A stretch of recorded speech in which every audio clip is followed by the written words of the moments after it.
Assalamualaikum warahmatullahi wabarakatuh.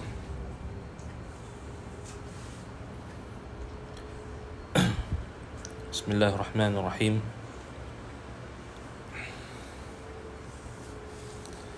Assalamualaikum warahmatullahi wabarakatuh.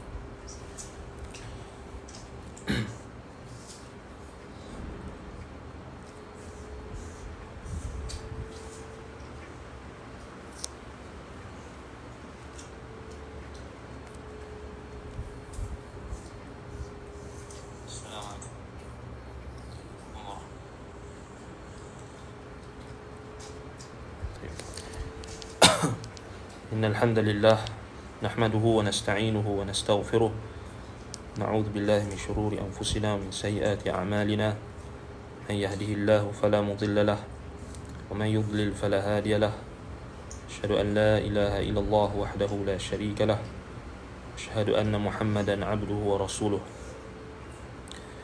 يا أيها الذين آمنوا اتقوا الله حق تقاته ولا تموتن إلا وأنتم مسلمون يا أيها الناس اتقوا ربكم الذي خلقكم من نفس واحدة وخلق منها زوجها وبث منهما رجالا كثيرا ونساء واتقوا الله الذي تساءلون به والأرحام إن الله كان عليكم رقيبا يا أيها الذين آمنوا اتقوا الله وقولوا قولا سديدا يصلح لكم أعمالكم ويغفر لكم ذنوبكم ومن يطع الله ورسوله فقد فاز فوزا عظيما أما بعد فإن أصدق الحديث كتاب الله وخير الهدي هدي محمد صلى الله عليه وعلى آله وسلم وشر الأمور محدثاتها وكل محدثة بدعة وكل بدعة ضلالة وكل ضلالة في النار أما بعد.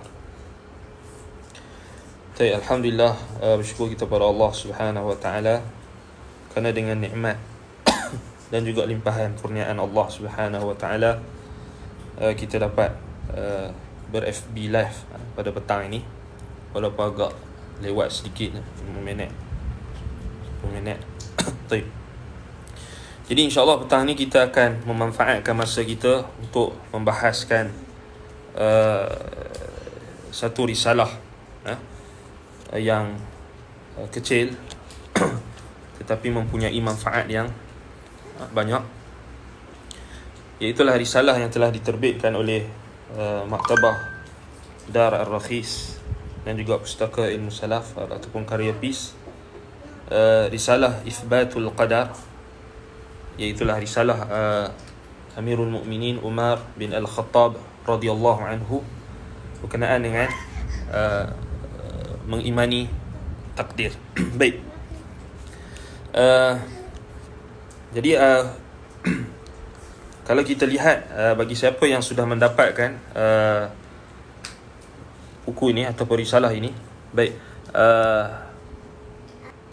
risalah ini boleh mendapatkan daripada Pustaka Ilmu Salaf di Facebook mereka, ataupun boleh kontak Al-Akh Abdullah Izzat untuk dapatkan buku yang ringkas ni yang telah diterjemahkan. Alhamdulillah. Baik. Berkenaan dengan risalah ini, baik. Jadi kalau bagi sesiapa yang telah mendapatkan risalah ini sebenarnya memang sangat-sangat ringkas kerana dia asalnya adalah surat. Asalnya adalah surat Amirul Mukminin Umar Ibn Al-Khattab radhiyallahu anhu kepada Gubernur Kufah ataupun Gubernur Kufah ke Basrah, Kufah ketika itu, iaitulah apa? Abu Musa Al-Asy'ari. Maaf, bukan Kufah, Basrah. Kufah ke Basrah. Surat ni asalnya apa? Risalah ini asalnya diutuskan Umar kepada Basrah, di Basrah, bukan Kufah, Basrah. Iaitulah ketika itu Abu Musa Al-Asy'ari radhiyallahu anhu, ya ahsan, jazakallahu khair, Basrah. Iaitulah Gubernur Basrah ketika itu, iaitulah Abu Musa Al-Asy'ari radhiyallahu anhu, yang mana ketika itu sudah muncul golongan yang menolak ataupun menafikan qadar. Baik, kalau siapa yang dah dapatkan buku ni, mungkin dia akan terkejut lah bila dia tengok buku ini je. Berapa muka surat je, teks surat kan, surat ringkas je. Kita boleh baca dengan ringkas. Ini je kan. Maksudnya kita boleh maksudnya dalam hanya tak sampai 5 muka surat. Dah habis. Baik. Jadi dia ada satu perkara yang kita kena sentuh.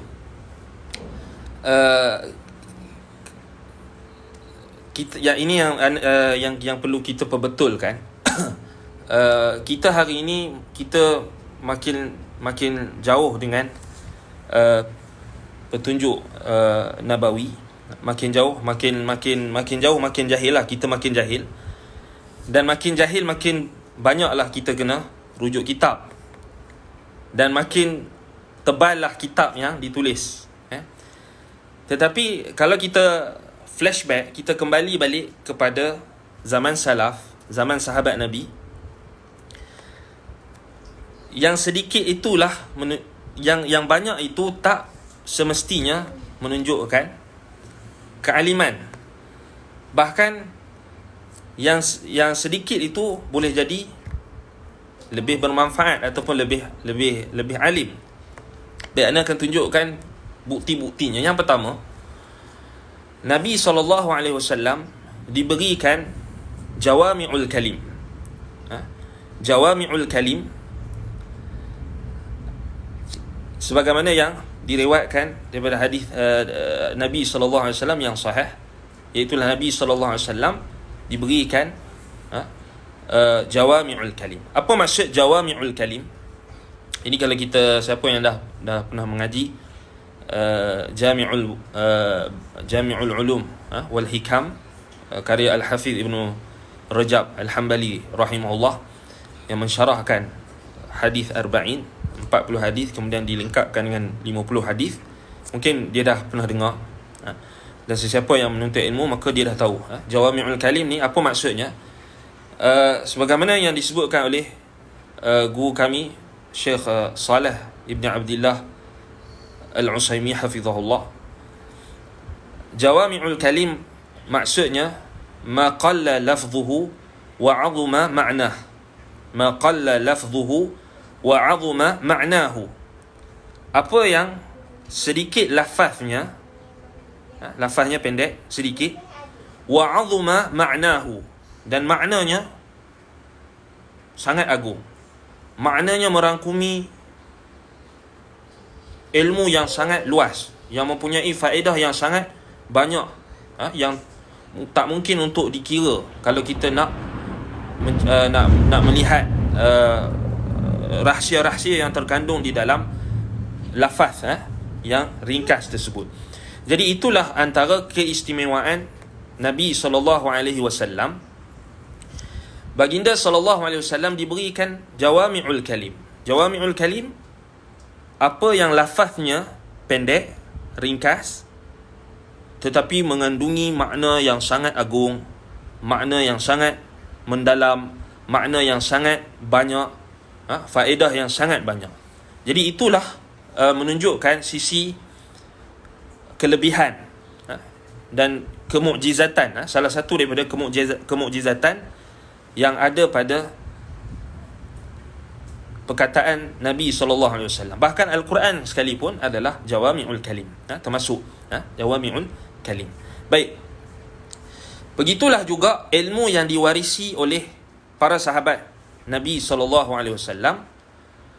Mereka mewariskan ataupun mewarisi ilmu kenabian, hikmah yang mereka ambil daripada Nabi SAW, iaitulah lafaz-lafaz yang sedikit, lafaz-lafaz yang pendek, lafaz-lafaz yang ringkas, tetapi di dalamnya mengandungi makna-makna yang besar, makna-makna yang hebat, makna-makna yang banyak.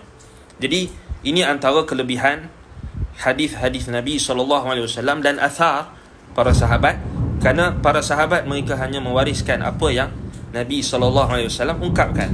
Kita ambil contoh yang mudah, hadis innamal a'malu binniyat wa innama likulli imri'in ma nawa. Innamal a'malu binniyat saja dah. Maksudnya kalau kita buka syarahan hadis, misalnya Fathul Bari, maka dah berapa muka syarah. Kalau kita buka dalam Jami'ul Ulum wal Hikam Ibnu Rajab pun dah berapa banyak. Maksudnya dengan ungkapan yang ringkas tadi melahirkan menatijahkan ataupun menghasilkan ilmu-ilmu yang banyak. Jadi persoalannya di sini, adakah perkataan sahabat Nabi ataupun petunjuk sahabat Nabi sama seperti apa yang terkandung di dalam maksudnya apa yang para sahabat ungkapkan, adakah sama, ada ciri-ciri jawami'ul kalim? Jawapannya ya.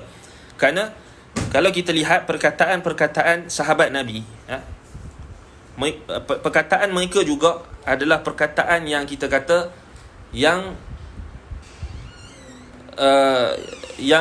ada pengaruh dan juga kesan tarbiyah nabawi, kesan daripada didikan Nabi SAW terhadap mereka, ditambah lagi dengan tabiat bahasa Arab itu sendiri adalah bahasa yang ringkas, bahasa yang mudah, bahasa yang tidak, kita kata yang tidak seperti bahasa-bahasa yang lain, bahkan bahasa yang paling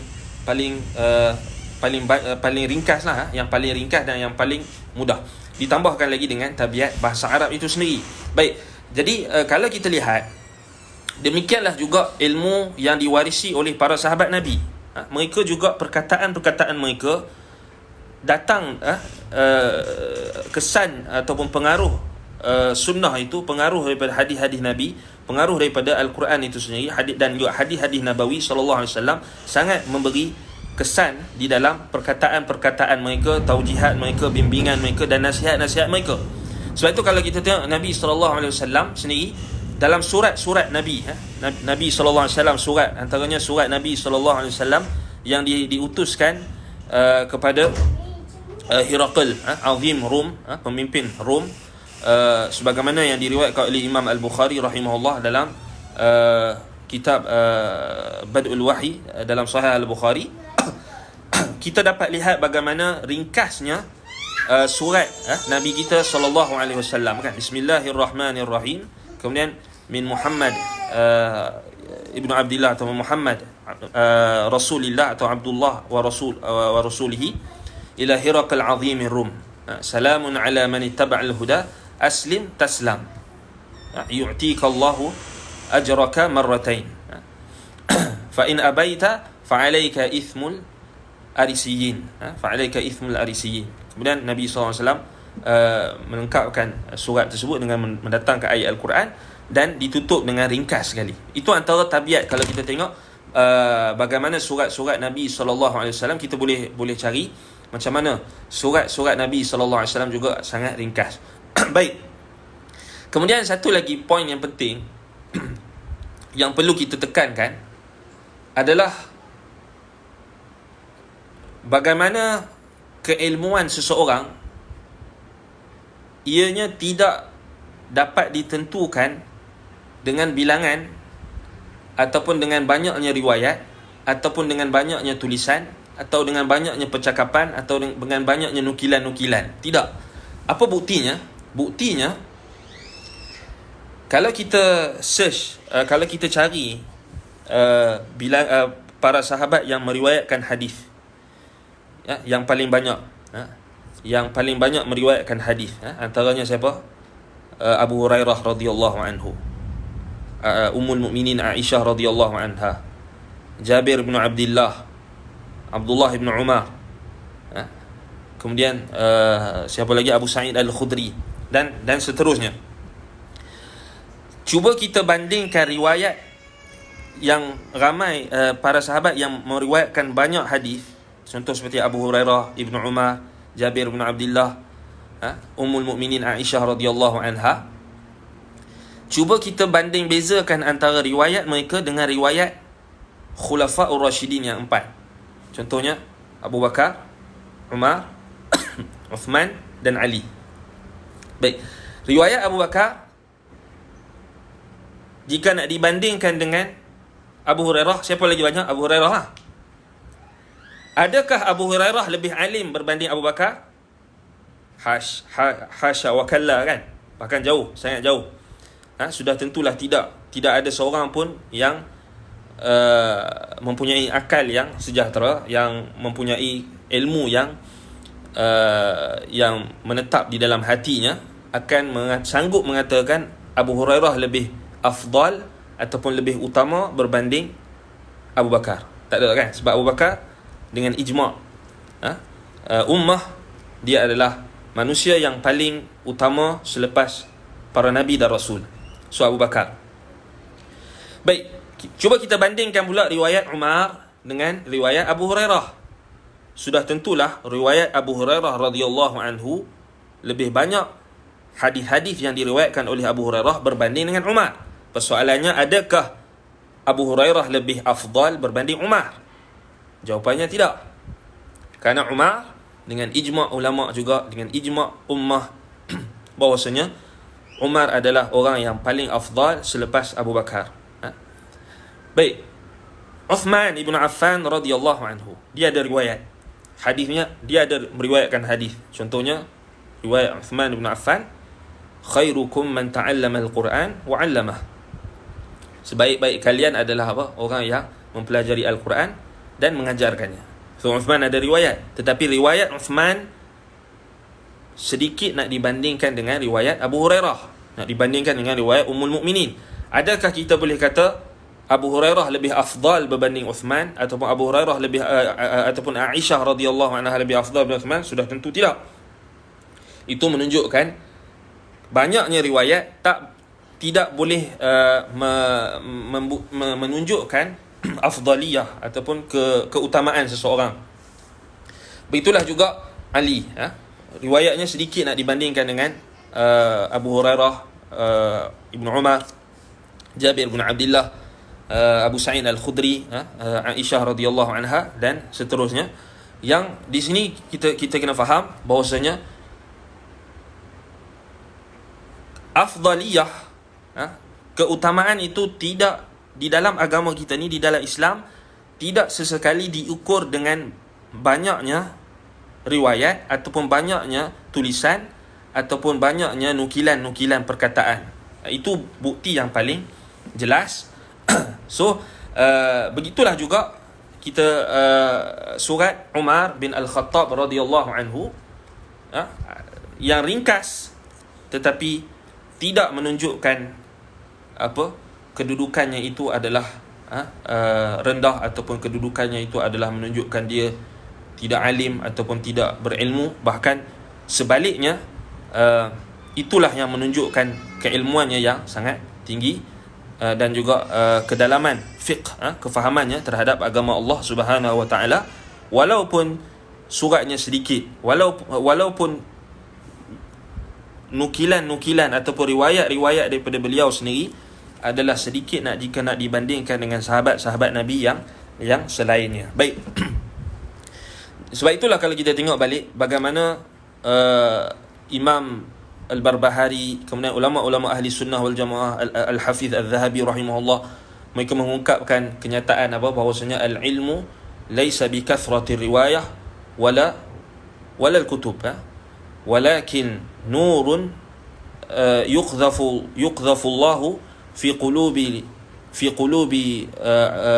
man yasha, atau fi qulubi ibadihi, fi qulubi abdihi min ibadihi man yasha, ataupun seumpama dengannya.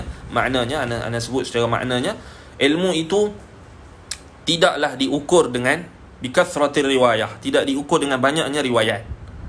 Buktinya Abu Hurairah banyak meriwayatkan hadis, tetapi tidak menunjukkan ilmu Abu Hurairah itu lebih banyak berbanding Abu Bakar dan juga Umar, Uthman dan Ali.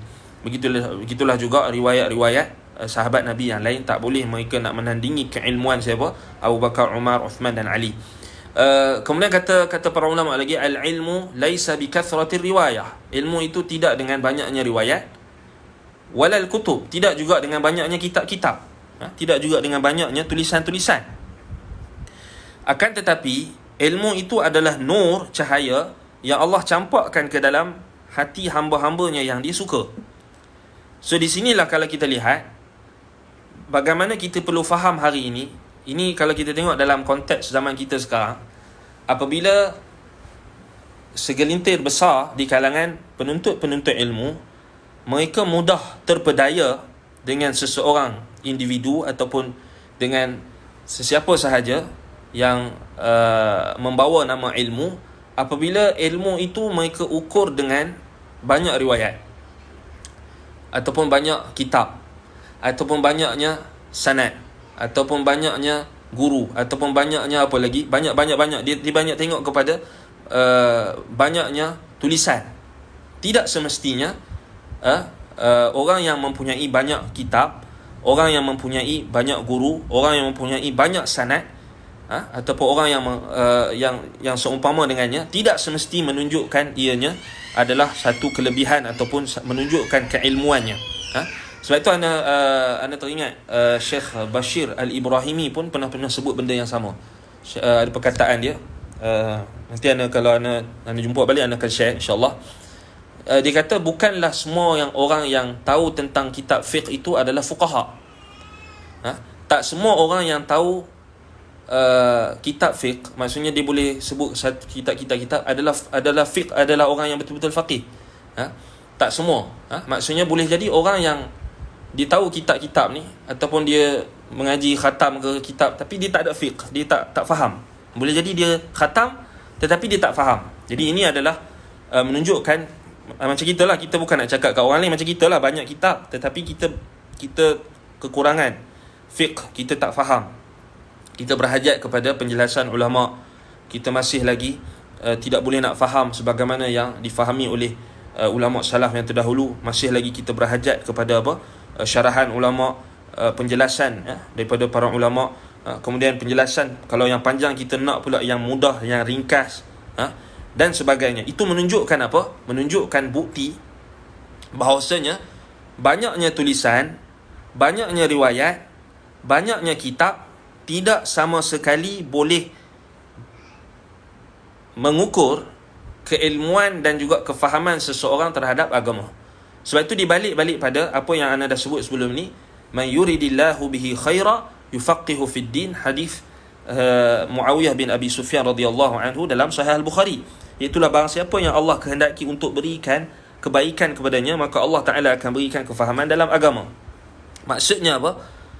Ilmu ini bukanlah semata-mata boleh dicapai hanya dengan banyaknya wasilah atau banyaknya kitab, banyaknya tulisan, tetapi dia adalah taufiq min Allah, taufiq daripada Allah Subhanahu Wa Taala. Nak bagi tahu di sini, walaupun kita belajar banyak macam mana sekalipun, khatam kitab banyak mana sekalipun, tetapi kalau Allah Subhanahu Wa Taala nak hijab hati kita daripada mendapat ilmu yang benar ataupun untuk memanfaatkan ilmu yang benar ataupun untuk mendapat kefahaman, maka sudah tentulah kita juga tidak akan dapat apa yang nasib atau pembahagian daripada ilmu ini. Sebab itu kalau kita lihat dalam karya-karya para ulama berkenaan dengan tazkiyatun nafs, berkenaan dengan adab-adab penuntut ilmu, sebab apa pentingnya menjaga hati di dalam, sebelum kita menuntut ilmu, wajib kita menyucikan hati kita ini, tathhir wi'a al-ilm, kita menyucikan tempat tadahan ilmu, kerana ilmu ni dia tidak akan masuk dalam hati orang-orang yang takabur, hati yang penuh dengan dosa, hati yang penuh dengan kesombongan. Nasallallahu salamah wal afiyah. Yang itulah yang kita bimbang. Yang itulah kita bimbang. Berbeza dengan ulama-ulama salaf terdahulu, mereka diangkat kedudukan oleh Allah Subhanahu Wa Taala adalah disebabkan oleh hati mereka itu adalah hati yang suci, hati yang yang tunduk kepada Allah Subhanahu Wa Taala dan tidak ada kesombongan, dan juga tidak ada memperlekehkan manusia. Sebab itu kata Nabi SAW bila ditanya tentang al-kibru, tentang kesombongan, tentang sombong, maka Nabi SAW bersabda, al-kibru batarul haq wa ghamtun nas. Sombong itu adalah menolak kebenaran dan juga meremehkan manusia. Nasallallahu salamah wal afiyah. Jadi poinnya di sini, mukadimah kita tadi yang terawal, bahwasanya surat maksudnya bila kita dapat buku ni, janganlah kita maksudnya jadi hairan kenapa sangat ringkas, sangat ringkas surat Umar, Amirul Mukminin ni sangat ringkas. Dan kalaulah tak ada tambahan biografi dia ni, sudah tentulah lagi ringkas. Jadi dia pun nama risalah, nama pun surat kan. Jadi sudah tentulah dia ringkas. Kalau kita tengok hari ni statement kenyataan pemimpin kan di Facebook ke apa, Perdana Menteri, mesti dia nak ringkas. Buat apa dia nak? Kalau panjang orang tak baca. Kalau panjang orang tak baca. Sebab itu kalau kita tengok balik, begitulah juga Nabi SAW. Nabi SAW selalu akan meringkaskan perkataan baginda. Selalu akan antara petunjuk Nabi SAW, bahkan itulah yang dikurniakan Allah kepada Nabi SAW, iaitulah apa? Jawami'ul kalim, perkataan yang maqala lafzuhu wa 'azuma ma'na, perkataan yang lafaznya adalah apa? Pendek, lafaznya adalah ringkas, tetapi mengandungi makna yang padat, makna yang banyak. Sebab itu kalau kita tengok balik ini ana nampak hatta teknologi yang kita pakai hari ni pun ada dia cuba implement dan juga cuba praktikkan apa yang sebenarnya adalah sunnah Nabi kita, dan sebenarnya adalah apa? Adalah warisan Islam, iaitu apa? Meringkaskan. Sebab itu kalau kita tengok Twitter misalnya, kalau kita tulis kat Twitter, dia ada dia punya apa? Dia punya had minimum berapa perkataan yang kita boleh tulis. Kalau di Facebook, kita boleh buat pilihan kan. Kalau kita nak tulis dalam yang yang belakang dia ada warna tu untuk ringkas, so dia ada limit. Dia ada limit kan. Kalau dia di over limit, dia akan jadi putih. Kita tulis tu dia akan jadi apa? Dia akan jadi panjang lah. Maksudnya dia tak jadi yang dalam bentuk yang ringkas. So anda tengok kat situ adanya, sebenarnya dia adalah apa? Adalah kalau kita tengok balik, dia adalah datang daripada kita kata apa? Tabiat syariat, ataupun tabiat kita kata apa? Tabiat jawami'ul kalim itu sendiri, iaitu bagaimana Nabi SAW meringkaskan perkataan, Nabi SAW meringkaskan pengajarannya, lafaz-lafaz yang digunakan, yang diwahyukan Allah kepadanya. Begitulah juga kalau kita lihat dalam Al-Quran. Maksudnya apa? Ada tempat yang kita kena explain dengan panjang, detail. Ada tempat juga yang kita kena ringkaskan. Tapi kebanyakannya manusia dia tak suka panjang-panjang lah, dia suka pendek-pendek. Sebab itu kalau kita tengok balik, termasuklah orang awam kan, Sebab itu anda nampak memang sangat bertepatan dengan jawami'ul kalim itu apabila kita meraihkan kemampuan manusia untuk membaca. Sebab itu anda percaya kalau kita tulis panjang-panjang, dia akan sikit orang. Maksudnya dia ada orang yang baca, tapi dia akan kurang penyampaian dia. Tak percaya kalau kita cuba kita praktikkan dalam media sosial, Twitter ke Facebook ke, kalau kita pakai Facebook kan. So kalau kita tengok orang yang tulis panjang tu, kita scroll, kita tak akan baca kalau dia terlampau panjang. Tapi kalau yang ringkas, yang pendek, maksudnya yang padat, so yang itulah yang akan pandangan atau mata orang akan tertumpu pada makna yang terkandung lafaz demi lafaz, dan akan ada, kita kata apa, akan menarik perhatian semua kategori manusia. Sebab itu kalau kita tengok, itu antara kenapa kita tak perlu pelik apabila surat Umar ini adalah pendek. Sebagaimana juga kita katakan adanya ayat-ayat di dalam Al-Quran yang pendek-pendek, begitulah juga hadis-hadis Nabi SAW yang pendek-pendek tetapi mengandungi makna yang hebat, makna yang panjang. Jadi bahkan kadang-kadang kalau kita tengok balik, orang yang ada perkataan apa, bahasa Arab, istilah orang panggil pepatah Arab kata apa? Khairul kalam ma qalla wa dalla, kan? Khairul kalam ma qalla wa dalla. Macam mana tak terjemah? Sebaik-baik perkataan adalah apa? Yang sedikit tetapi dalla, yang boleh memberikan petunjuk, yang boleh yang padat, yang kita kata yang ringkas dan padat. Maksudnya tak perlu lagi kita kata apa? Tak perlukan lagi pada penjelasan yang banyak, kecuali pada keadaan-keadaan atau situasi yang tertentu. Baik, jadi kita masuk berkenaan dengan sebelum kita nak bincang tentang risalah ini, risalah Umar. Baik, kalau kita lihat baik, penterjemah ada sebutkan dalam mukaddimahnya, iaitulah asal ataupun dia letakkan mukadimah biografi ringkas Amirul Mukminin Umar, kemudian biografi ringkas Abu Musa al-Asy'ari, itu antum boleh baca. Kemudian biografi ringkas Imam Abdul Rahman Ibni Mandah, yang mana risalah ini yang kita kata apa, yang menukilkannya adalah, antaranya adalah Abdul Rahman bin Mandah, Imam Abdul Rahman bin Mandah rahimahullah. Baik, itu boleh bacalah. Baik, secara umumnya penisbatan surat ini kepada Amirul Mukminin Umar bin Al-Khattab radhiyallahu anhu adalah sahih, adalah sahih.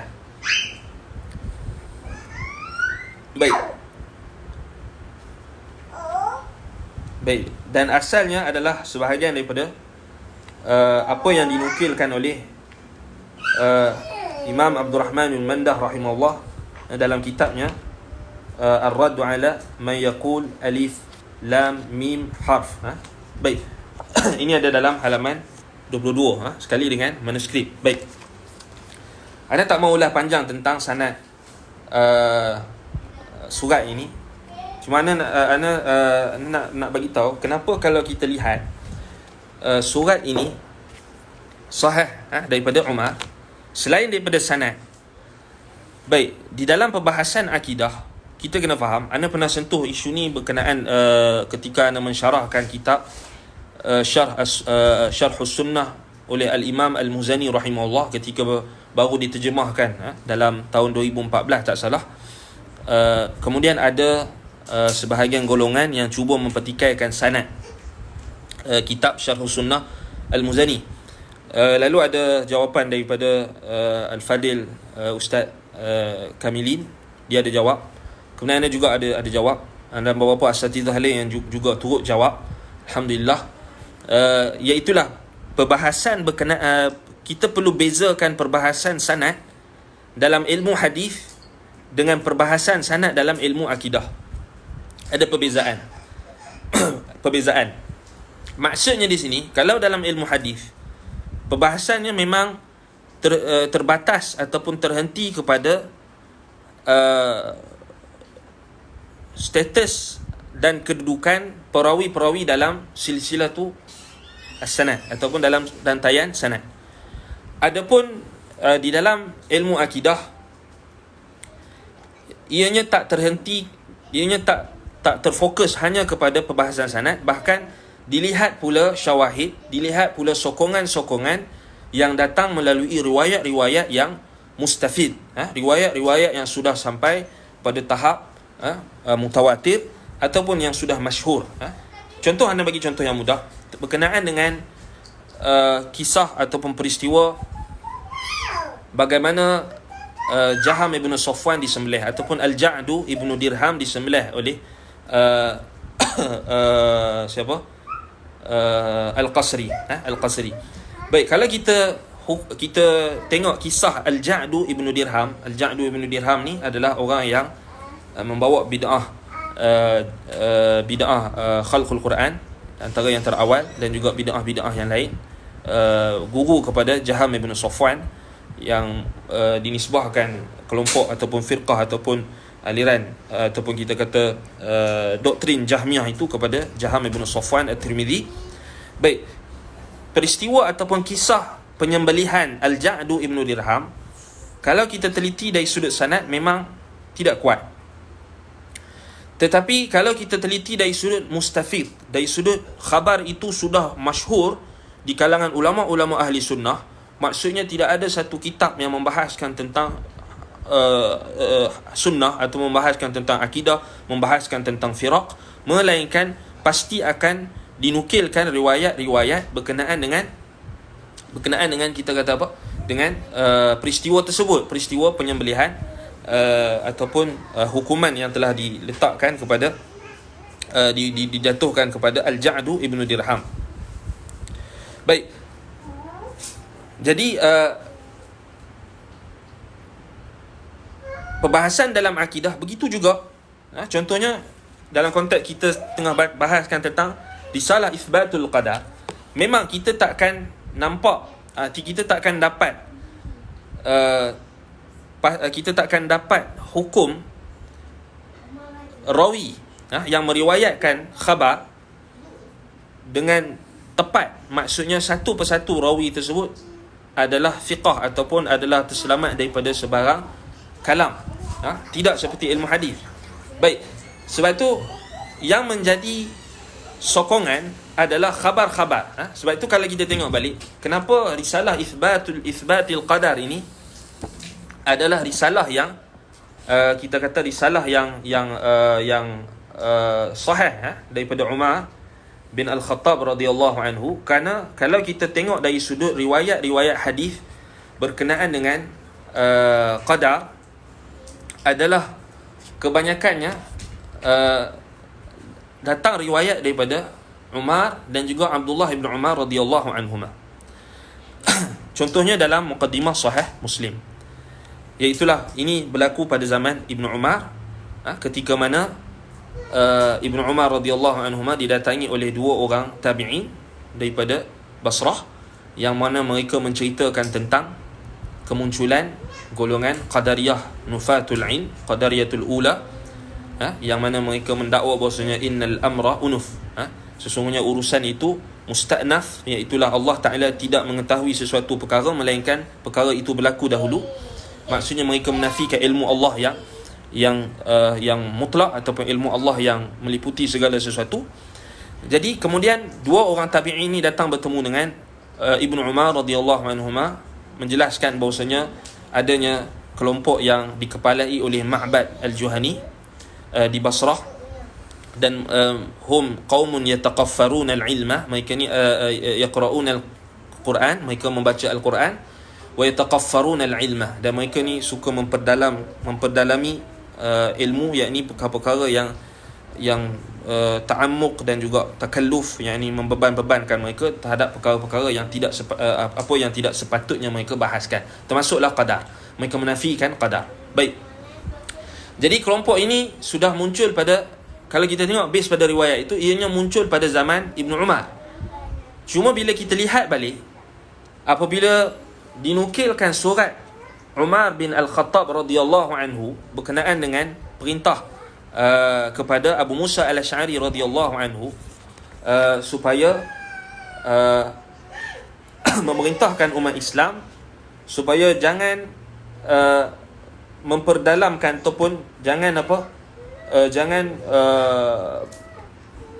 membahaskan secara mendalam atas perkara-perkara yang berkenaan dengan qadar. Nanti kita akan bincangkan, adakah larangan kita untuk bercakap tentang masalah qadar ini bila Nabi sallallahu alaihi wasallam larang kita memperdalamkan perbahasan dalam berkenaan dengan qadar, berkenaan dengan takdir ini, adakah larangannya secara mutlak ataupun larangannya adalah larangan yang ada muqayyad, ada terikat. Kalau kita lihat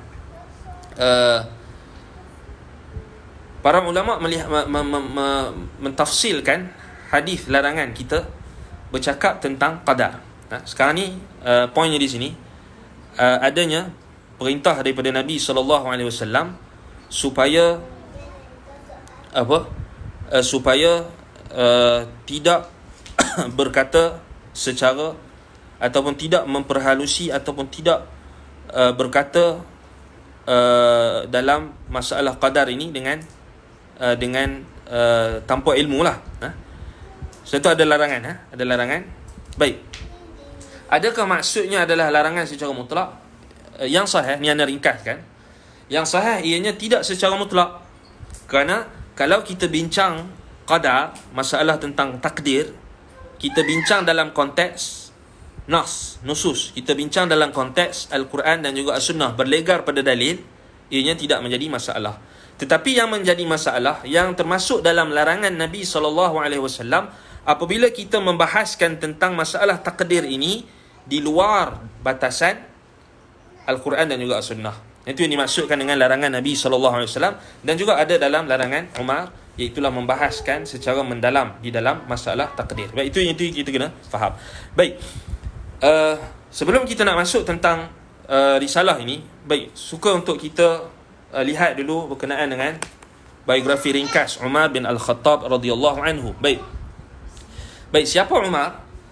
Baik, sudah tentulah kita semua sedia maklum, beliau adalah siapa? Umar bin Al-Khattab ibnu Nufail ibnu Abdul Uzza ibnu Riyah ibnu Qurti ibnu Razah ibnu Adi ibnu Ka'b ibnu Lu'ay, Amirul Mu'minin Abu Hafs Al-Qurashi Al-Adawi Al-Faruq radhiyallahu anhu. Baik. Jadi kalau kita tengok dalam biografi ringkas ni, yang baca sinilah mudah. Baik. Umar bin Al-Khattab ibnu Nufail ibnu Abdul Uzza ibnu Riyah ibnu Qurt ibnu Razah ibnu Adi ibnu Ka'b ibnu Lu'ay. Baik, gelarannya ialah Amirul Mu'minin. Baik, Umar bin Al-Khattab adalah orang yang pertama yang digelar Amirul Mu'minin, kerana ketika zaman Abu Bakar As-Siddiq radhiyallahu anhu, Abu Bakar digelarkan Khalifatu Rasulullah sallallahu alaihi wasallam. Lalu apabila Abu Bakar pengganti Rasulullah sallallahu alaihi wasallam, jadi Abu Bakar punya gelaran Khalifatu Rasulillah, pengganti Rasulullah sallallahu alaihi wasallam. Bila Abu Bakar wafat, kemudian orang Islam mereka kata takkan kita nak bagi Umar ni gelaran Khalifatu Rasulillah. Maksudnya panjanglah. Khalifatu Rasulillah. Maksudnya dua, jadi panjang sikitlah, maksudnya tak sedap pula, tak comel. Pengganti kepada pengganti Rasulullah. Kemudian nanti kalau Umar mati nak letak tiga pula. Khalifati Rasulillah pula kan. So panjang.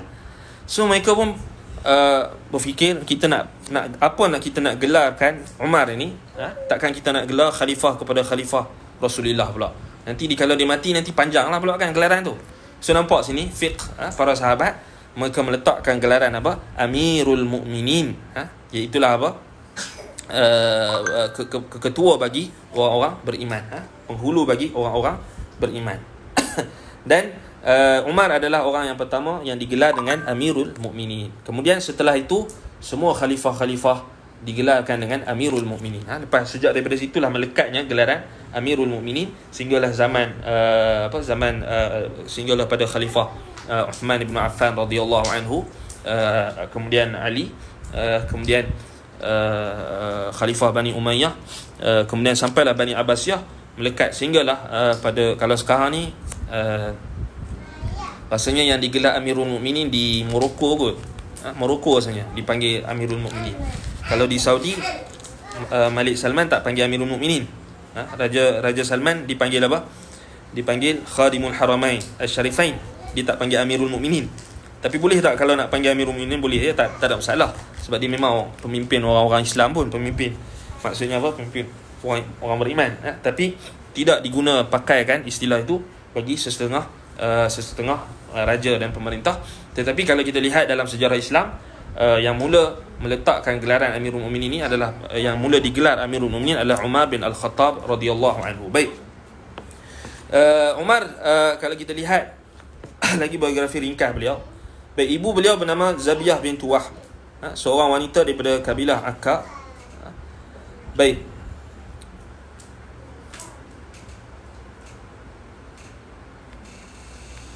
Maaf, yang ni bukan. Ini Abu Musa al-Asy'ari, silap. Itu betul lah, pelik. Baik, kunyah beliau ialah Abu Hafs Al-Qurashi Al-Adawi Al-Faruq. Al-Faruq maksudnya yang memisahkan antara hak dan batil. Baik, ayah beliau bernama Al-Khattab ibnu Nufail, manakala ibu beliau bernama Hantamah bintu Hisham Al-Makhzumiyah. Baik, ibunya merupakan adik perempuan kepada Abu Jahal. Baik, Umar dilahirkan 40 tahun sebelum hijrah di bandar Mekah. Beliau memeluk Islam pada tahun ke-6 kenabian. Itulah ketika berusia 27 tahun. Baik, ini antum boleh bacalah kelebihan Umar. Sangat banyaklah, sangat banyak kelebihan Umar ni. Kalau kita lihat, yang anda rasa kelebihan Umar ni yang paling tinggi sekali, dia adalah apa? Sayyidah kuhuli ahli jannah. Itu yang paling tinggi lah yang anda nampak. Sebab dalam riwayat Tirmizi, riwayat An-Nasa'i daripada Ali bin Abi Talib radhiyallahu an, daripada Anas bin Malik, menjelaskan bahawasanya apa? Nabi SAW pernah mengkhabarkan kepada Ali radhiyallahu anhu. Nabi tunjuk Ali, Nabi bagi tahu dekat Ali, kemudian Nabi tunjuk dekat Abu Bakar dan Umar ketika itu. Nabi kata innahuma sayyida kuhuli ahli al-jannah ma'ada ba'da al-anbiya wal mursalin, atau fi riwayah ma khala al-anbiya wal mursalin, ataupun ma'ada al-anbiya wal mursalin. Baik. Bahawasanya Abu Bakar dan Umar adalah pemimpin atau penghulu bagi kuhun, yakni mereka yang dewasa di kalangan ahli syurga. Maksudnya Abu Bakar dengan Umar ini adalah penghulu bagi seluruh ahli syurga di kalangan di kalangan kita kata orang dewasa di kalangan ahli syurga, dan selepas para nabi dan rasul. Apa maksud selepas para nabi dan rasul? Maksudnya Abu Bakar dan Umar, kedudukan mereka secara mutlak adalah manusia yang paling afdal, yang paling utama atas muka bumi ini selepas nabi-nabi dan rasul. Maksudnya kalau kita buat hierarki, nabi-nabi dan rasul ni setiap di kalangan mereka ada sahabat. Contohnya Nabi Musa alaihi salam, dia ada sahabat dia. Kemudian Nabi Isa alaihi salam ada hawariyun, dia ada sahabat dia. Kemudian nabi-nabi sebelum tu lah, setiap nabi mesti akan ada sahabat dia kan. Nabi Nuh alaihi salam, Nabi Hud, wa ma amana ma'ahu illa qalil. Allah kata yang qalil itu sahabat dia lah, sahabat Nabi Nuh. Nabi Adam pun ada sahabat dia. Sahabat dia siapa? Anak-anak dia lah, anak-anak dia, anak-anak keturunan dia, tu sahabat dia. Baik, kalau kita himpunkan semua sahabat nabi-nabi yang ada sebelum Nabi Muhammad, maksudnya kedudukan Abu Bakar dengan Umar melepasi dan lebih utama berbanding sahabat nabi-nabi, bermula daripada sahabat Nabi Nuh tadi, Nabi Adam, sampailah hawari Nabi Isa alaihi salam. Maka Abu Bakar dengan Umar mengatasi kedudukan mereka. Itulah yang dimaksudkan dengan apa? Umar dengan Abu Bakar adalah sayyidah kuhuli ahli jannah ba'da al-anbiya wal mursalin, atau ma'ada al-anbiya wal mursalin, atau ma khala al-anbiya wal mursalin. Abu Bakar dengan Umar adalah penghulu bagi penghulu bagi ahli syurga di kalangan dewasa, di kalangan dewasa di kalangan ahli syurga selepas nabi-nabi dan rasul. So itu anda nampak adalah yang menghimpunkan kelebihan dan kedudukan Abu Bakar dan Umar. Baik, kemudian datang riwayat-riwayat Nabi SAW antara kelebihan Umar lagi, iaitulah Nabi SAW dalam antaranya hadis Al-Irbad Ibn Sariyah radhiyallahu anhu dalam riwayat Abu Daud dan sebagainya, bahawasanya Nabi SAW memerintahkan kita supaya berpegang teguh dengan sunnah khulafa'ir rasyidin. Fa'alaikum bisunnati wa sunnatil khulafa'ir rasyidin al-mahdiyyin. So Nabi SAW memerintahkan kita supaya berpegang teguh dengan sunnahnya dan juga sunnah khulafa'ir rasyidin, dan termasuklah khulafa'ir rasyidin yang diberi petunjuk oleh Allah Subhanahu wa taala adalah Umar bin Al-Khattab radhiyallahu anhu. Kemudian antara kelebihan Umar radhiyallahu anhu lagi, beliau adalah apa? Beliau telah dikhususkan oleh Nabi SAW dengan Abu Bakar untuk kita mengikuti mereka. Datang dalam riwayat Sunnah Al-Khallal, Abu Bakar Al-Khallal, dalam Sunnah Ibn Abi Asim, di dalam Syarh Usul I'tiqad Ahli Sunnah wal Jamaah, dan semua kitab-kitab akidah menukilkan bahawasanya apa? Nabi SAW memerintahkan supaya kita mengikuti Abu Bakar dan Umar. Itu lebih khusus, maksud perintah supaya kita ikut Abu Bakar dan Umar. Maksudnya kalau ada perselisihan di kalangan sahabat-sahabat, maka sudah tentulah kita kena dahulukan pendapat Abu Bakar dan Umar.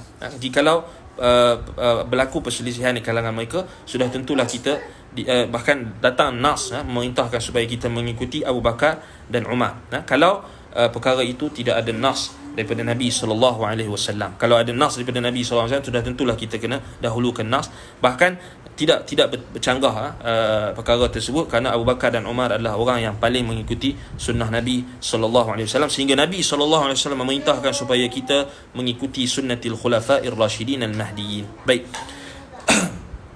Cuba kita lihat bila Nabi kata fa'alaikum bisunnati wa sunnatil khulafa'ir rasyidin al-mahdiyyin tamassaku biha addu 'alaiha bin nawajih. So Nabi SAW suruh kita berpegang teguh dengannya. So Nabi sekalikan antara sunnah khulafa'ir rasyidin dengan sunnah Nabi SAW dengan satu dhamir saja, tamassaku biha addu 'alaiha bin nawajih. Kemudian diperintahkan supaya kita menggenggam ataupun menggigit, berpegang teguh dengannya dan juga menggigitnya dengan gigi gerham kita. Itulah menunjukkan kelebihan Umar bin Al-Khattab radhiyallahu anhu. Bismillah. Baik. Kemudian kalau kita lihat Umar bin Al-Khattab radhiyallahu anhu, Jadi anda rasa anda tak mau nak bincang tentang biografi Umar secara panjang lebar. Cukuplah apa yang kita dah sebutkan dan juga apa yang yang ditulis dalam biografi ringkas ini. Baik, kita nak tengok pula biografi tokoh yang diutuskan surat ini kepadanya, iaitulah Abu Musa al-Asy'ari radhiyallahu anhu. Baik, jadi surat ini diutuskan kepada siapa? Surat Umar ini diutuskan kepada Gubernur Basrah ketika itu, iaitulah Abu Musa al-Asy'ari radhiyallahu anhu. Baik, siapa Abu Musa al-Asy'ari radhiyallahu anhu? Abu Musa al-Asy'ari, nama penuh beliau ialah Abdullah ibnu Qais ibni Sulaim ibni Haddar ibni Harb ibni Amir, baik, ibni Anz ibni Bakr ibni Amir ibni Adr ibni Wa'il ibni Najih ibni al-Jumahir ibni al-Ash'ar ibni Adad ibni Zaid Abu Musa al-Asy'ari at-Tamimi. Baik,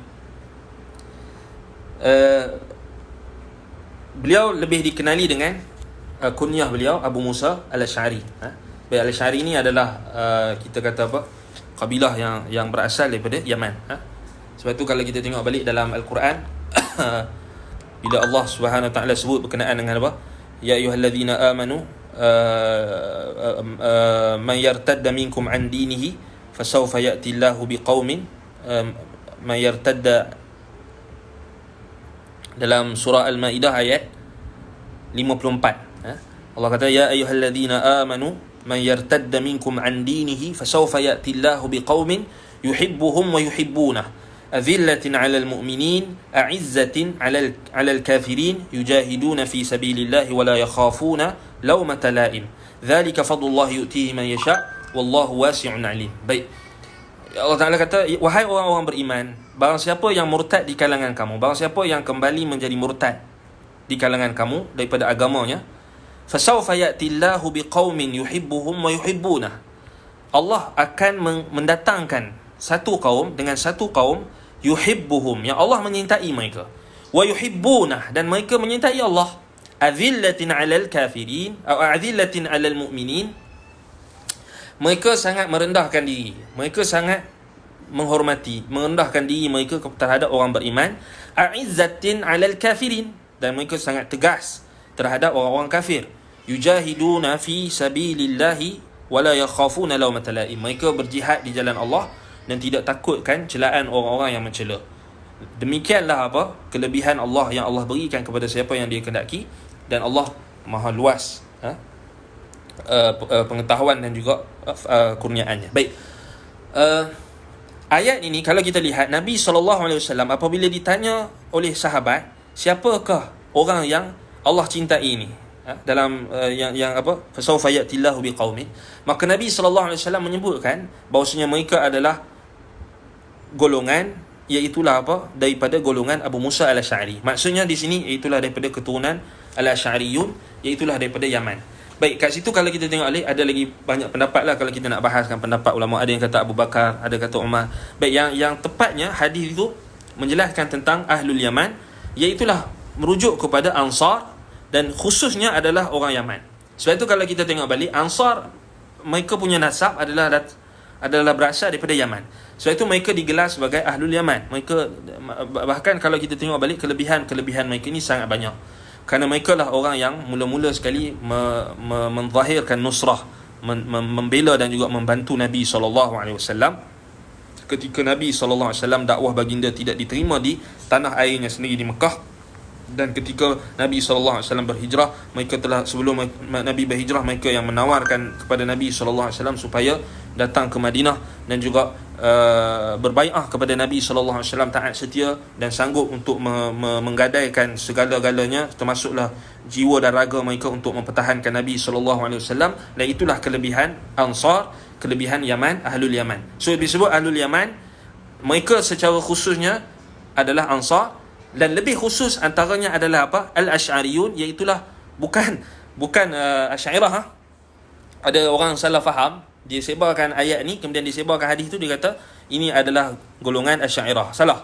Salah kenapa? Kerana yang dimaksudkan Al-Asy'ariyun di situ adalah Ansar, ataupun yang adalah khususnya adalah kaum daripada kalangan suku Al-Asy'ari daripada Ahlul Yaman, iaitulah antaranya adalah Abu Musa Al-Asy'ari radhiyallahu anhu, iaitulah termasuk di kalangan sahabat-sahabat Nabi yang membela dan juga mempertahankan Nabi sallallahu alaihi wasallam. Baik.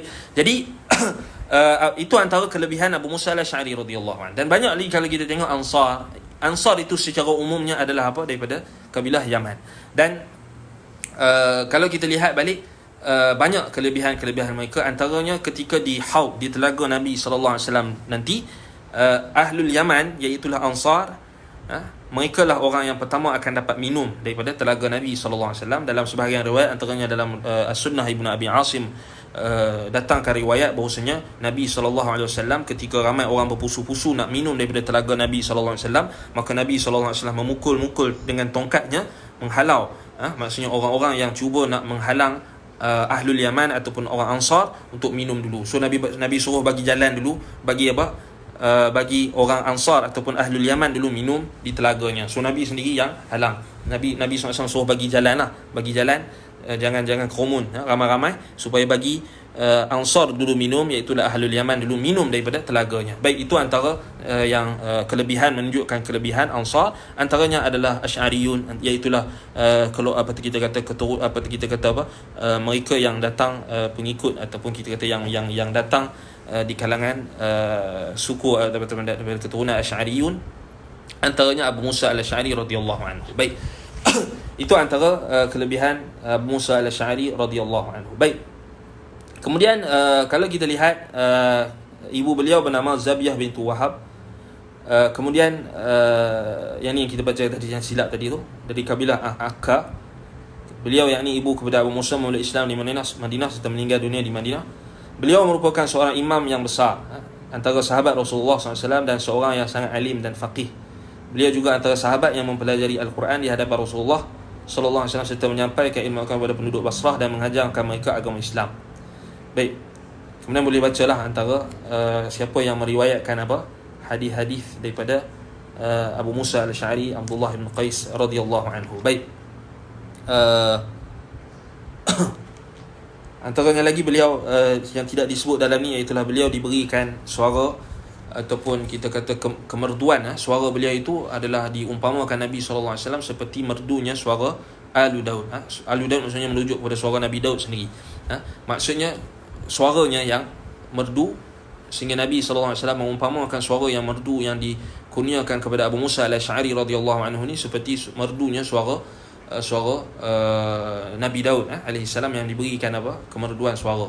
Baik, di sini juga poin yang penting, kemerduan suara adalah hibatullah ataupun adalah nikmat Allah yang Allah berikan kepada siapa yang dia kehendaki, dan tidak menunjukkan kemerduan suara, tidak merdunya suara seseorang itu tidak menunjukkan dia kelebihan tertentu atas orang lain. Buktinya, kalaulah suara yang merdu itu adalah lebih, tentulah Abu Musa Al-Asy'ari radhiyallahu anhu lebih afdal berbanding Umar, lebih afdal berbanding Abu Bakar. Tetapi tidak berlaku di situ. Kalau kita tengok balik, kalaulah kemerduan suara itu menunjukkan afdaliyah, keutamaan, sudah tentulah juga Nabi Daud alaihi salam lebih utama berbanding Nabi Muhammad sallallahu alaihi wasallam, tetapi tidak berlaku. Ini antara yang disebut, faedah yang disebutkan oleh Al-Imam Ibnul Qayyim rahimahullah di dalam kitabnya dalam Mas'alatus Sama'. Baik.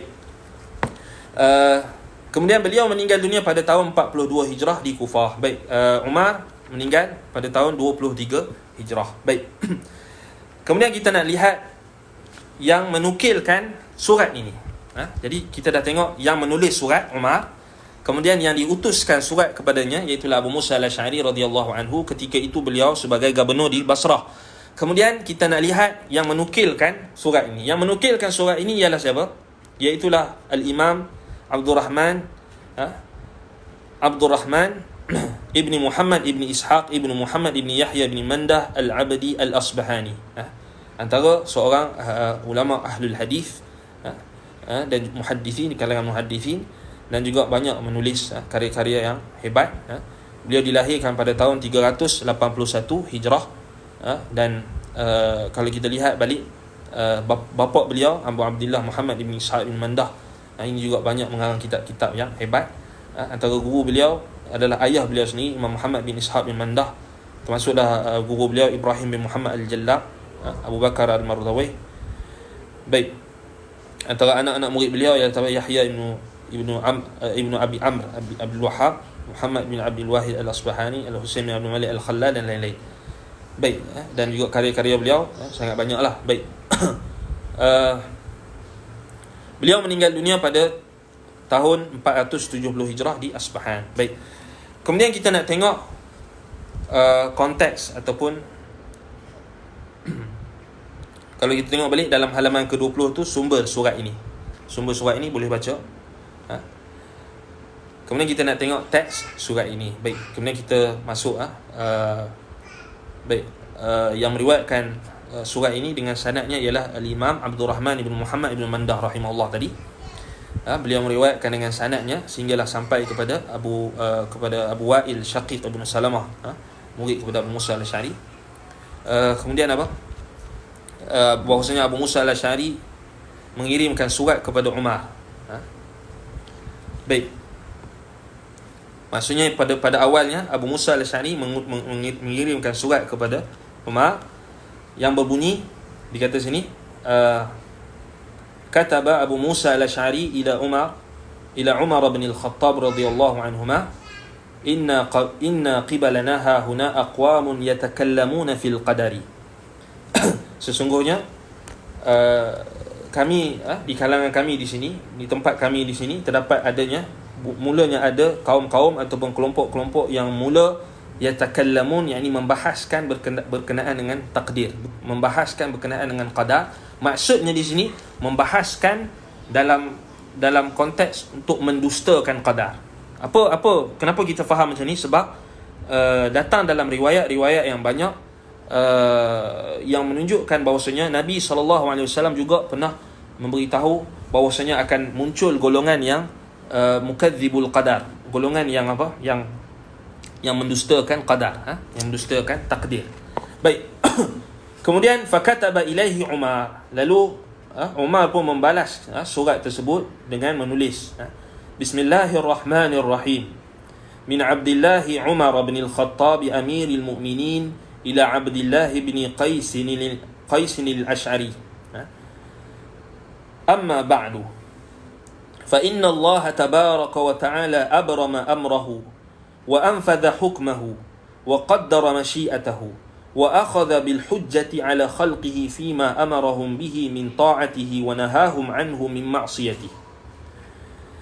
Maksudnya daripada hamba Allah Umar bin Al-Khattab, Amirul Mukminin, pemimpin bagi kaum mukminin, kepada Abdullah bin Qais al-Ash'ari, amma ba'du, sesungguhnya Allah tabaraka wa ta'ala telah memutuskan urusannya, abrama amrahu wa anfadha hukmahu, dan telah melaksanakan hukumnya, wa qaddara masyiatahu, dan telah menentukan kehendaknya, wa akhadha bil hujjati ala khalqihi fima amarahum bihi min ta'atihi, serta telah menegakkan hujjah ke atas para hambanya dalam perkara ketaatan yang telah diperintahkannya, wa nahahum anhu min ma'siyati, dan perkara dia telah melarang mereka daripada bermaksiat kepadanya.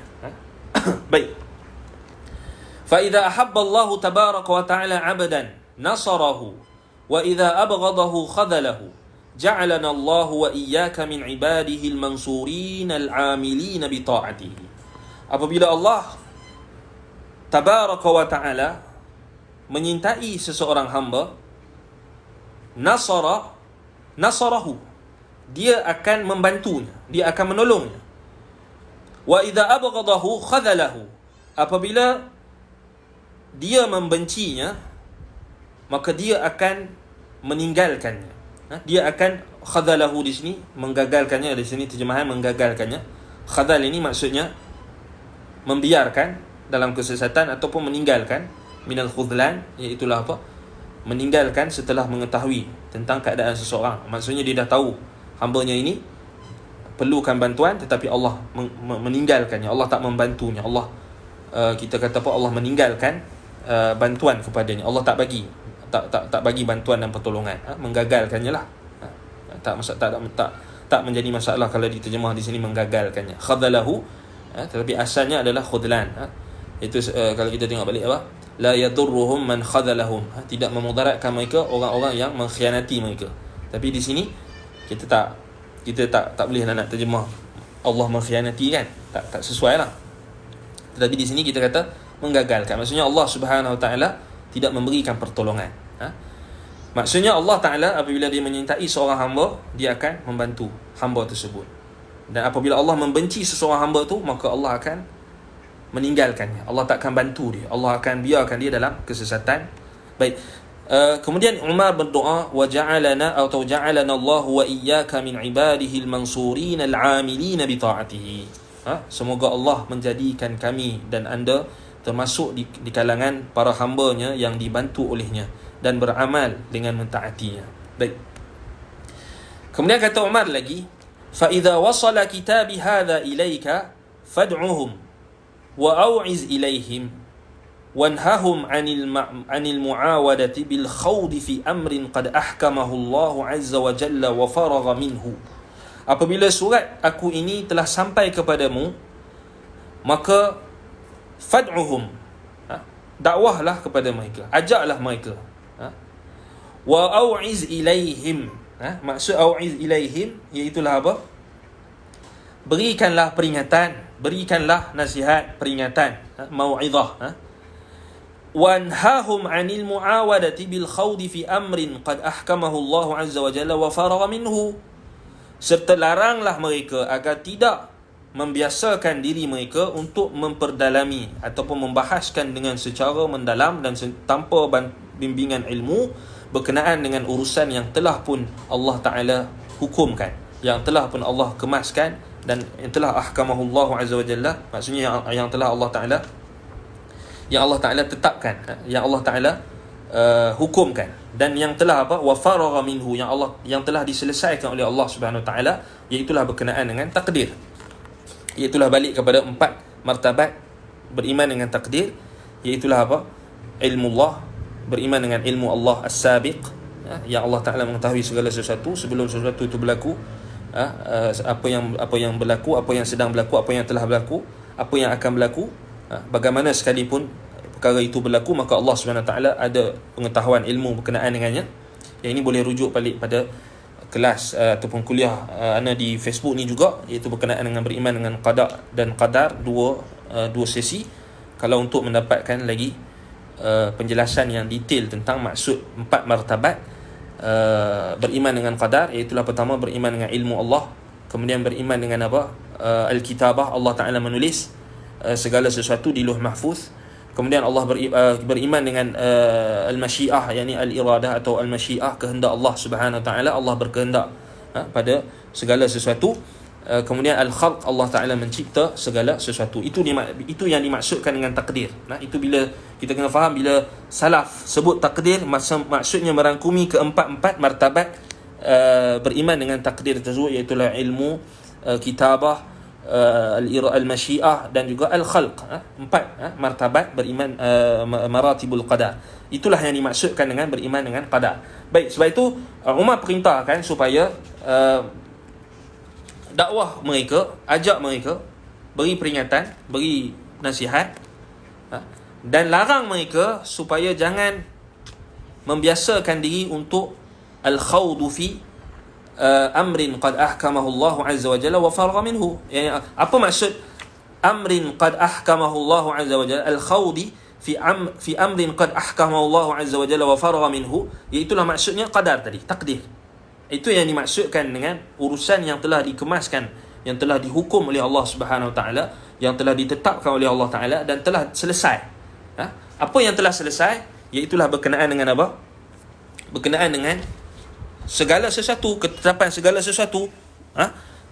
Dalilnya Nabi SAW sebutkan, Allah Subhanahu Wa Ta'ala telah menulis segala sesuatu dan juga bagaimana daripada Umar sendiri, bagaimana Nabi SAW memberitahukan kepada Umar bahawasanya setiap, dan juga para sahabat yang lain, bahawasanya setiap daripada kalangan kita ini sudah ditentukan tempat duduknya ataupun tempat tinggalnya, tempat pengakhirannya, sama ada di syurga atau neraka.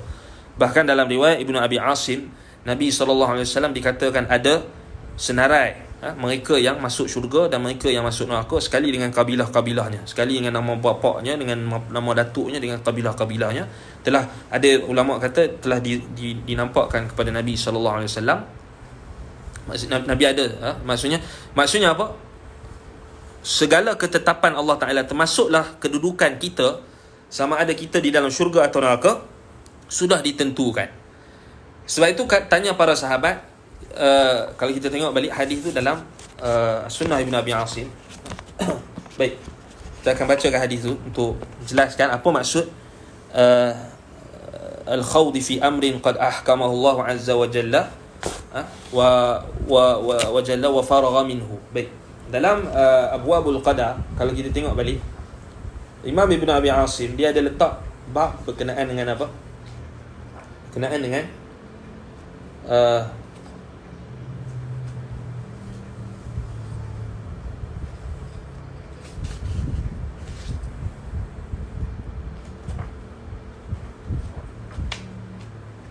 berkenaan dengan beriman dengan qadar, iaitulah berkenaan dengan perkara yang telah ditentukan oleh Allah Subhanahu wa Ta'ala. Baik,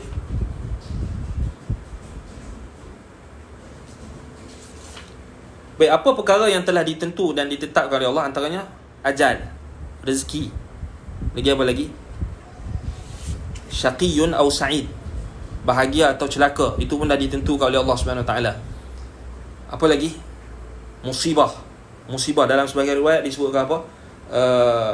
Musibah yang sudah dalam sebagian lafaz disebutkan hatta musibah yang akan berlaku kepada seseorang pun telah Allah Ta'ala tulis dan telah Allah Ta'ala tetapkan. Baik, rezeki, kan? Ajal maut, itu pun telah ditetapkan oleh Allah Subhanahu Wa Ta'ala. Jadi termasuklah sesuatu perkara yang telah amrun qad furigh, perkara yang telah selesai, adalah apa? Ketetapan berkenaan dengan kedudukan kita sama ada di syurga atau neraka. Itu pun sudah ditentukan oleh Allah Subhanahu Wa Ta'ala pada di Lauh Mahfuz. Sudah ditentukan. Baik. Sebab itu dalam Sunnah Ibn Abi Asim diletakkan bab ma dzukira 'anil Nabi sallallahu alaihi wasallam annahu qala innama ta'maluna fi amrin qad furigha minhu. Bahawasanya apa? Nabi sallallahu alaihi wasallam sebut bahawa kalian ni beramal pada urusan yang telah diselesaikan oleh Allah Subhanahu Wa Taala. Maksud apa telah diselesaikan? Baik, kita baca ayat, kita baca hadis. Antaranya hadis yang diriwayatkan daripada Umar bin Al-Khattab radhiyallahu anhu sendiri. Sebab itu anak kata apa? Riwayat Umar tentang qadar sangat banyak nak dibandingkan dengan perkara lain. Sebab itu bila datangnya tahqiq ataupun keluarnya tahqiq berkenaan dengan surat ini, kita tak pelik surat Amirul Mukminin Umar bin Al-Khattab, kerana bila kita tinjau riwayat-riwayat berkenaan dengan Umar menceritakan tentang golongan yang mendustakan takdir, qadar, dan juga pertanyaan Umar terhadap Nabi kepada Nabi sallallahu alaihi wasallam berkenaan dengan qadar ni, antara yang sangat banyak ataupun yang sangat penting, walaupun tak banyak tetapi dia adalah antara umdah, antara asas untuk difahami tentang masalah qadar. Contohnya riwayat daripada Umar sendiri, katanya qultu, kata Umar, ni kita flashback balik Umar pada zaman Rasulullah sallallahu alaihi wasallam. Tadi surat tadi Umar tulis dekat Abu Musa al-Asy'ari. So kat sini kita boleh dapat Umar bin Al-Khattab radhiyallahu anhu, dia antara sahabat Nabi yang paling faham tentang masalah qadar, yang paling faham tentang masalah takdir. Sebab itulah bila dia dengar aduan Abu Musa al-Asy'ari, Gubernur Basrah ketika itu, munculnya golongan yang mula membincangkan tentang masalah takdir, membincangkan masalah qadar tadi. Lalu Umar cepat-cepat balas surat dan Umar perintahkan surat dia itu apa yang diperintahkan. Baik, kita flashback balik Umar pada zaman Rasulullah sallallahu alaihi wasallam. Apa Umar bincang dengan Rasulullah? Baik, ini antara hadisnya. Kata Umar, "Ya Rasulullah, wahai Rasulullah, ara'aita ilmuna hadha ala atau ara'aita amaluna hadha ala amrin qad furigha minhu am ala amrin nastaqbiluhu. Ya Rasulullah, ada apa pendapat kamu wahai Rasulullah tentang amalan kita ini yang kita laksanakan, amalan seharian yang kita buat, amalan yang kita amalkan ini, adakah ianya berdasarkan urusan yang telah Allah Ta'ala putuskan dan Allah selesaikan? Itu balik tadi. Yang Allah Ta'ala telah putuskan dan Allah Ta'ala telah selesaikan di ketetapannya, ilmunya dan juga kitabah, tulisannya di Lauh Mahfuz, ketetapan takdir, yang maksudnya takdir yang dituliskan secara tahunan ataupun takdir yang dituliskan di dalam rahim ibu oleh malaikat yang diwakilkan untuk menjaga rahim, atau menulis takdir ketika di rahim. Yang kita, ini ada pembahasannya yang panjang dalam kelas kita yang sebelum ini. Baik, adakah, jadi Umar tanya, adakah amalan yang kita lakukan ini adalah berdasarkan urusan yang telah Allah selesaikan, ala amrin qad furigha minhu? Adakah apa yang kita amalkan hari ini, kata Umar, ditanya Rasulullah, adalah sesuatu yang telah diputuskan oleh Allah Ta'ala, iaitulah berdasarkan takdirnya, iaitu 4 martabat tadi, ilmunya as-sabiq, ilmu yang terdahulu, ilmu yang azali, dan juga kitabah, penulisannya di Lauh Mahfuz, dan juga penulisan takdir yang berlaku pada beberapa tahap, dan juga masyiah, kehendaknya, dan juga khalq, Allah Ta'ala mencipta. Adakah ini amalan kita ni, tanya Umar kepada Rasulullah, telah ditentukan oleh Allah, telah diputuskan oleh Allah, telah diselesaikan oleh Allah, qad furigha minhu, am ala amrin nastaqbiluhu, ataupun urusan yang kita masih lagi tak diselesaikan, masih lagi tak diputuskan, masih lagi tidak ada kata putus daripada Allah, iaitu yang kita kena hadapi. Apa jawab Nabi? Faqala Rasulullah sallallahu alaihi wasallam, bal ala amrin qad furigha minhu. Bahkan apa amalan-amalan yang kamu lakukan, amalan yang kita lakukan, ianya berdasarkan amrin, urusan Allah, qad furigha minhu, yang telah diselesaikan oleh Allah, iaitulah yang telah Allah tahu, yang telah Allah tulis di Lauh Mahfuz dan juga di ketetapan takdir yang lain, kemudian yang telah Allah Ta'ala kehendak, yang Allah Ta'ala berkehendak, dan juga yang telah Allah Ta'ala cipta. Baik, faqala Umar, cuba kita tengok apa kata Umar, idzan najtahidu, kalau demikian najtahidu, kita bersungguh-sungguh untuk beramal. So nampak, Umar tak faham macam Jabariyah, Umar tak faham macam Qadariyah. Umar tak kata, kalau macam tu kita duduklah goyang kaki, ya Rasulullah, dah aku ahli syurga, engkau ahli syurga, sahabat-sahabat ni semua ahli syurga, kita duduk je lah, kita tak perlu beramal. Tidak. Jawapan Umar apa? Idzan najtahidu. Kalau demikian, kalau sesuatu tu kalau Allah Ta'ala dah putuskan bahawasanya urusannya ini telah diselesaikan, iaitulah tentang siapa nak beramal, siapa yang nak beramal dengan amalan ahli syurga, siapa yang akan jadi ahli syurga, siapa yang sudah jadi ahli syurga, yang dah tetap, dah ditentukan oleh Allah Subhanahu Wa Taala, kerana Allah Taala dah tahu siapa yang akan jadi ahli syurga, siapa yang namanya dah ditulis oleh Allah dalam akan menjadi ahli syurga, dan siapa pula yang akan menjadi ahli neraka. Semua itu sudah furigha minhu, sudah diselesaikan oleh Allah. Maksudnya apa? Sudah diketahui oleh Allah, sudah tertulis di sisi Allah di Lauh Mahfuz, dan juga pada takdir-takdir yang telah ditentukan, dan sudah dikehendaki oleh Allah, dan juga sudah dicipta oleh Allah Subhanahu Wa Taala. Jadi sebab itu Umar kata, kalau macam tu kita kena bermujahadah, idzan najtahidu, kita bersungguh-sungguh dalam beramal. Bismillah. Baik, kalau ada siapa yang ada soalan berkenaan dengan qadar ini, boleh tulis dekat komen. InsyaAllah kalau anda mampu, anda akan jawab. Kalau tak, anda skip dulu. Baik. Jadi ini menunjukkan apa? Baik.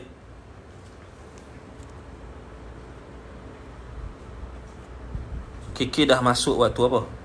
Maghrib dah. Kota Kinabalu ke tu? Tak apa, sambung insyaAllah. Bagi yang nak solat, yang duduk di, sila solat dulu. Di Semenanjung belum maghrib lagi, baru 6 lebih, 6.25. Alhamdulillah. Baik, jadi itulah yang dimaksudkan dengan apa? fi amrin qad ahkamahu Allah azza wa jalla wa faragha minhu, yang telah diselesaikan oleh Allah, yang telah ditetapkan oleh Allah Subhanahu wa taala. Sebab itu kalau kita tengok balik dalam riwayat lain, baik, riwayat tadi adalah riwayat yang sahih, yang riwayat yang sahih yang diriwayatkan oleh Imam Ibn Abi Asim rahimahullah, disahihkan oleh Syekh Al-Albani dalam Zilalul Jannah. Baik, riwayat yang berikutnya ni kita masih lagi nak tengok macam mana soalan Umar kepada Nabi sallallahu alaihi wasallam ketika Nabi masih hidup tentang qadar. Baik, antaranya riwayat daripada Umar radhiyallahu anhu, Umar bertanya kepada Nabi sallallahu alaihi wasallam, ara'aita ma yu'malu fihi qad furigha minhu aw fi amrin mubtada. Ya Rasulullah, apa pendapatmu tentang apa yang kita amalkan, apa yang diamalkan ini? Adakah ianya telah diputuskan oleh Allah? Adakah ianya telah diselesaikan urusannya? Maksudnya amalan yang kita nak lakukan ini, amalan yang kita lakukan ini, adakah telah diketahui oleh Allah? Adakah telah ditulis oleh Allah? Adakah telah dikehendaki oleh Allah? Adakah telah dicipta oleh Allah Subhanahu Wa Taala?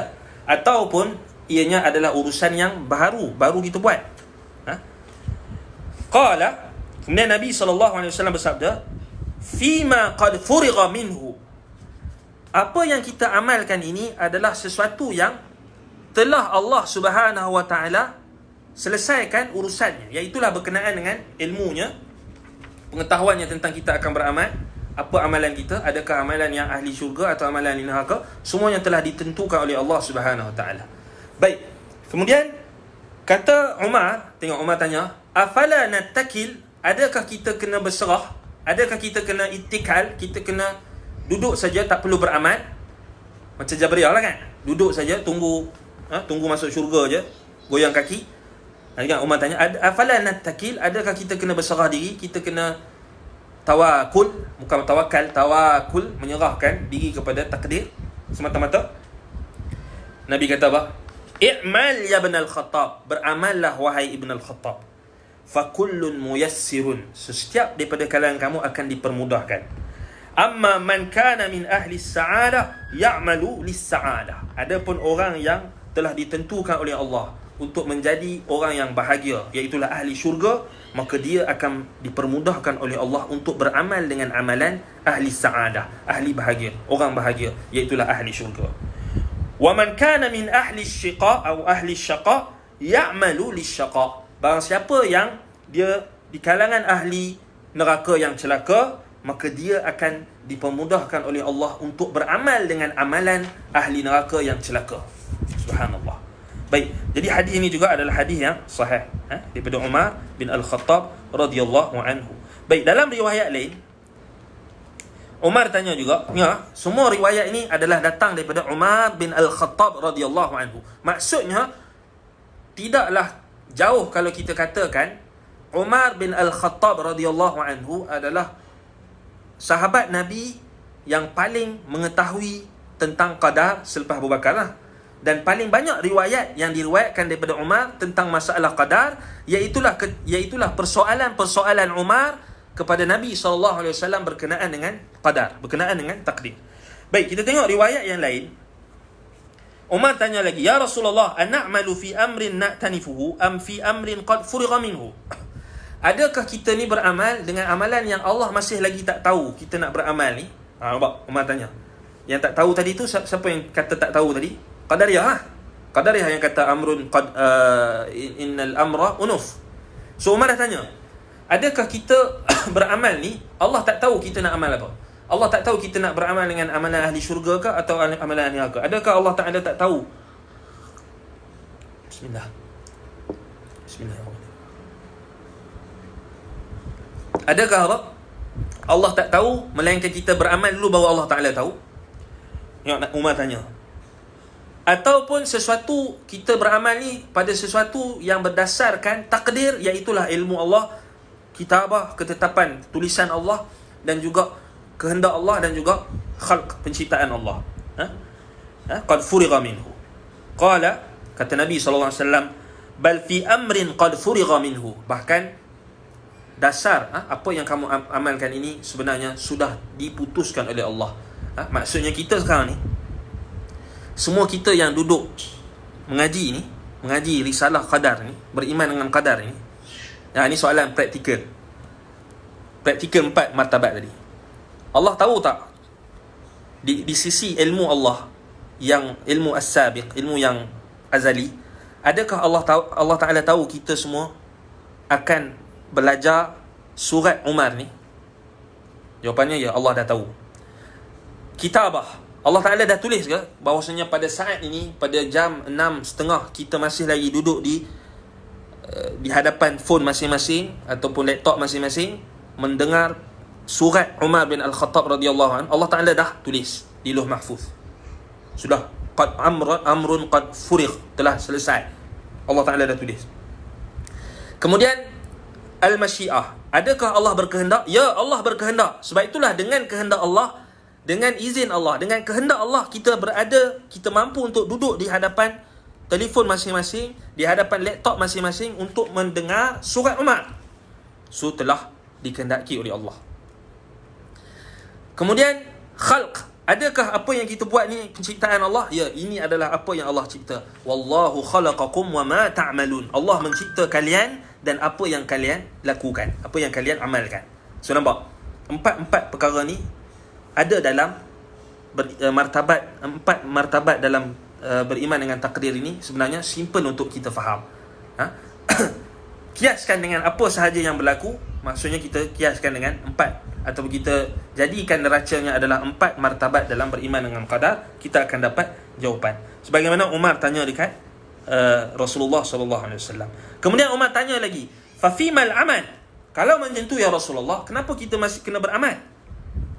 Kalau Allah dah tahu dah kita ni ahli syurga, Allah dah tulis kita ni ahli syurga ataupun ahli neraka, Allah dah tahu, dah berkehendak untuk kita dah jadi ahli syurga atau ahli neraka, Allah cipta kita untuk beramal dengan amalan ahli syurga atau neraka, kenapa kena beramal lagi?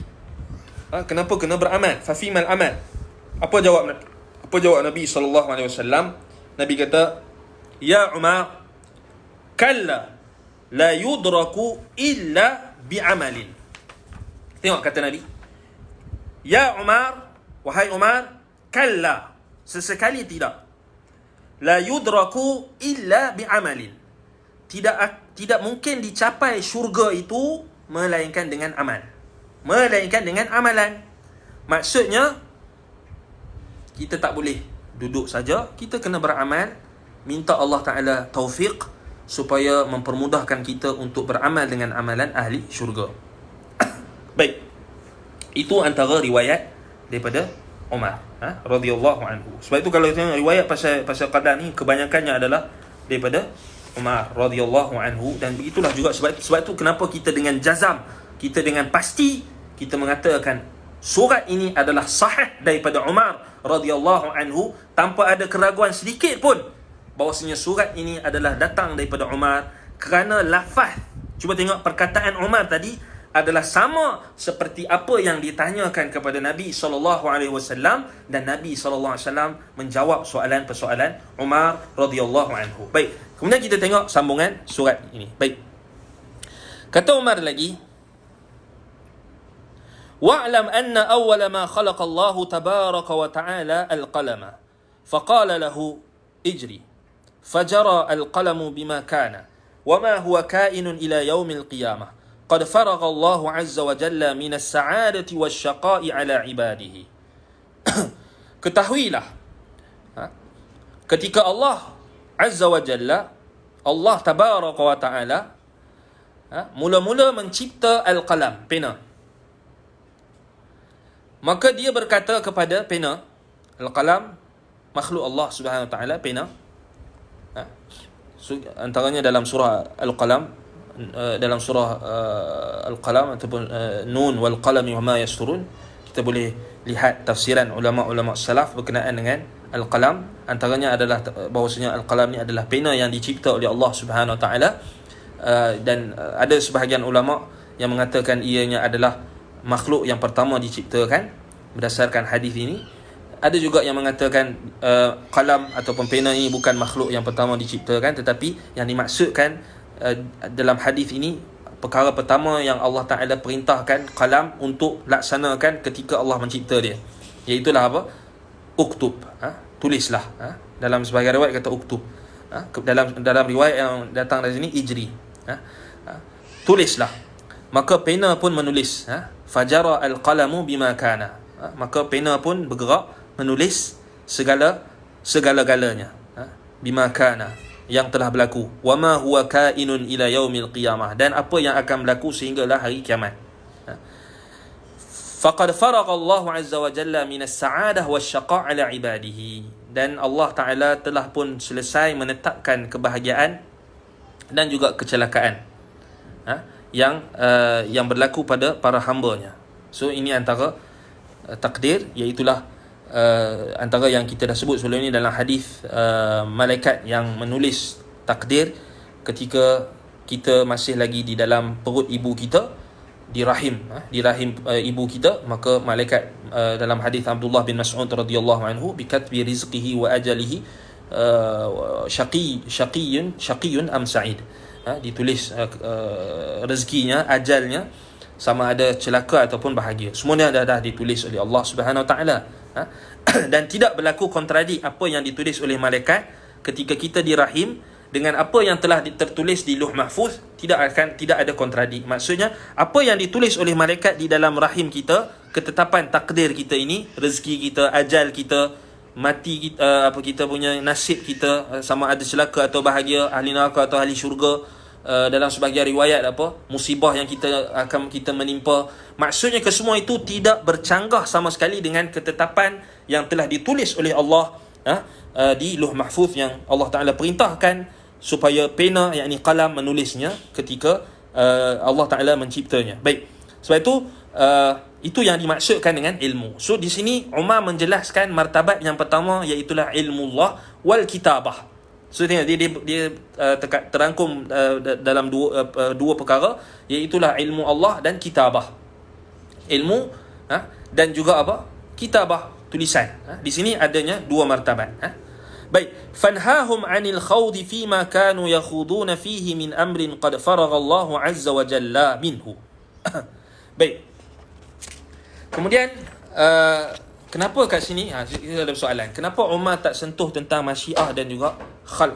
Kerana ketika itu masih lagi belum muncul golongan yang menafikan martabat yang ketiga dan keempat, iaitulah al-masyiah dengan al-khalq. Sebab itu Qadariyah yang pertama, mereka adalah nufatul ilm. Qadariyatul ula, mereka adalah Qadariyah yang menafikan ilmu, termasuklah menafikan kitabah. Bila dia menafikan ilmu, dia menafikan juga kitabah, penulisan Allah SWT terhadap apa yang akan berlaku. Baik, jadi belum ada lagi orang yang menafikan iradah atau masyiah kehendak Allah dan juga khalq, penciptaan Allah.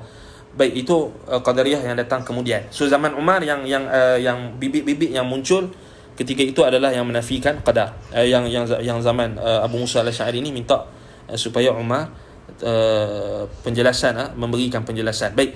Kemudian kata Umar lagi, fanhahum 'anil khawdi fima kanu yakhuduna fihi min amrin qad faragha Allah 'azza wa jalla minhu. Maka laranglah mereka daripada berbahas secara mendalam pada perkara yang telah pun selesai diputuskan ataupun yang telah diatur oleh Allah Azza wa Jalla, yang telah ditetapkan oleh Allah Ta'ala, itulah takdir tadi.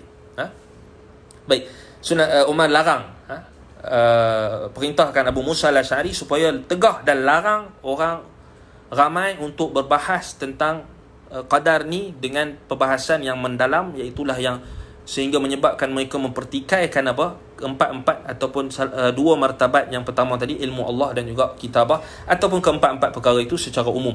Baik. Wa murhum bil ishtighali bi tilawati kitabillah azza wa jalla. Perintahkan mereka supaya menyibukkan diri dengan membaca kitabullah, Al-Quran. Kitabullah azza wa jalla. Fa inna Allah ta'ala yaktubu liman tala al-Qur'ana bi kulli harfin 10 hasanat. Kerana Allah Ta'ala telah menetapkan bagi sesiapa yang membaca Al-Quran sebanyak 10 kebaikan bagi setiap huruf. Baik. Ama inni la aqulu alif lam mim walakin yaktub lahu bil alifi 10 wa bil lam 10 wa bil mim 10. Aku tidak maksudkan alif lam mim itu sebagai satu huruf, sebaliknya ditulis baginya dengan huruf alif 10 kebaikan, lam 10 kebaikan dan huruf mim 10 kebaikan. Ini berdasarkan hadis Nabi SAW tentang pahala membaca kitabullah Al-Quran, iaitulah diberikan pahala dan ganjaran 10 kebaikan, 10 pahala pada setiap huruf yang kita baca. Baik, bukan dimaksudkan dengan perkataan, tetapi satu huruf. Satu huruf itu diberikan 10 kebaikan. Baik. Fal-ishtighalu bihadha alladhi bayyana Allahu fadlahu anfa'u lahum wa a'wadu 'alaihim fi dunyahum wa akhiratihim min al-khawd fi amrin qad faragha Allahu tabaraka wa ta'ala minhu wa ahkamah. Justru menyibukkan diri dengan perkara yang telah Allah jelaskan keutamaannya ini lebih berfaedah untuk mereka dan membawa pulangan yang lebih banyak untuk dunia dan akhirat mereka berbanding daripada mereka memperdalami perkara yang telah pun selesai diatur dan diperkemaskan oleh Allah Azza wa Jalla. Ialah itulah takdir Allah. Baik, selesai. Tamatlah apa? Surat Umar bin Al-Khattab radhiyallahu anhu kepada Abu Musa Al-Asy'ari berkenaan dengan iman kepada qadar. Baik, di sini kalau kita tengok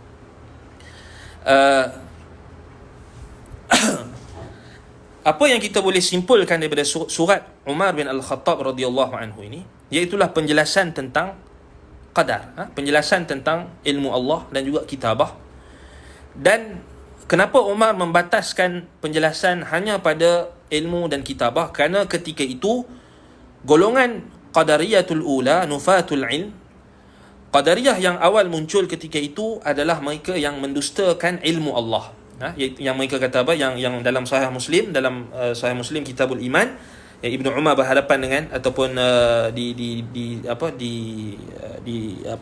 diadukan kepada Ibnu Umar daripada dua orang tabi'in berkenaan dengan golongan yang dipimpin oleh Ma'bad al-Juhani. So dia dah bergeraklah, dia dah gerakkan pada zaman Ibnu Umar. So zaman Umar tu mula muncul. Baik, dah ada, maksudnya dia dah awal muncul. Baik, kalau kita tengok dalam hadis-hadis Nabi SAW juga banyak bahawasanya Nabi SAW dah bagi tahu bahawasanya akan muncul golongan yang mendustakan qadar. Akan muncul golongan yang mendustakan qadar. Dan golongan ini sudah kita kata kemunculan mereka berlaku pada zaman Umar. Adakah, persoalannya di sini, adakah zaman Nabi SAW sudah ada golongan yang menafikan qadar? Jawapannya ada. Dalilnya apa? Kalau kita tengok balik dalilnya, secara umumnya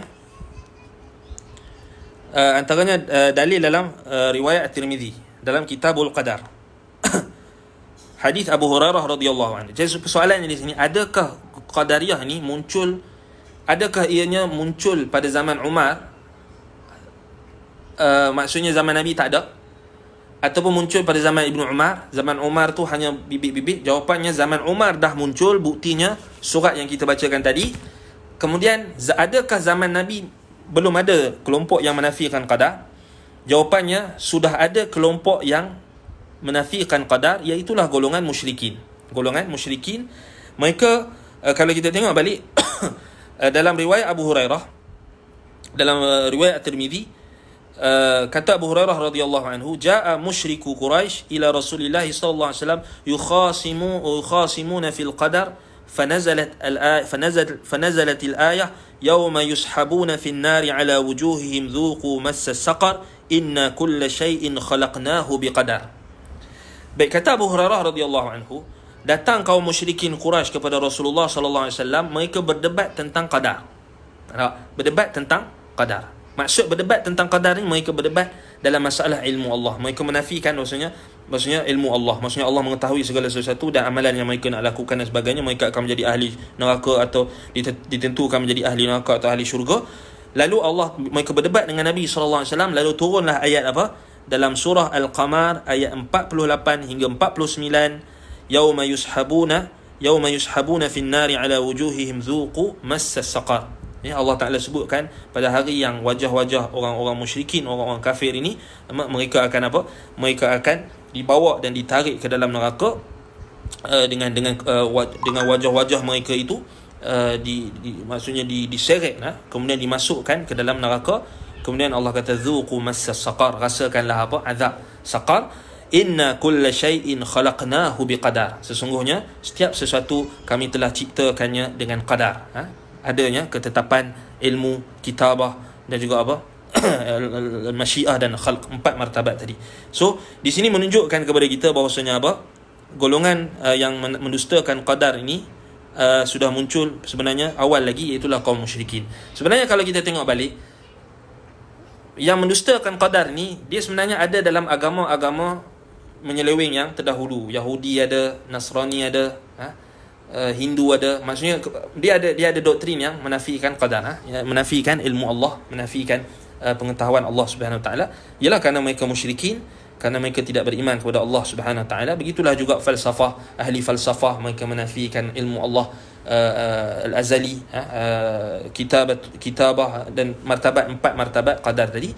Baik, sebenarnya phone Ana dah nak habis bateri, Ana pun tak sempat nak cucuk pengecas. Baik, jadi Ana rasa kesimpulan secara umumnya bahawasanya risalah Umar bin Al-Khattab radhiyallahu anhu ini adalah risalah yang sahih daripada Umar bin Al-Khattab radhiyallahu anhu, berdasarkan kandungan dan juga lafaz-lafaz yang diungkapkan oleh Umar adalah sama seperti hadis-hadis perbincangan Umar dengan Nabi SAW tentang qadar, dan itu menunjukkan bukti yang paling kukuh bahawasanya surat ini memang sahih daripada Umar bin Al-Khattab radhiyallahu anhu, tanpa syak, tanpa keraguan bahawasanya Umar mengutuskan kepada Abu Musa al-Asy'ari. Dan di sini juga menunjukkan kepada kita, membuktikan kepada kita kemunculan golongan-golongan bid'ah di dalam masalah akidah ini adalah muncul pada awal kurun yang pertama lagi, pada zaman sahabat mereka muncul,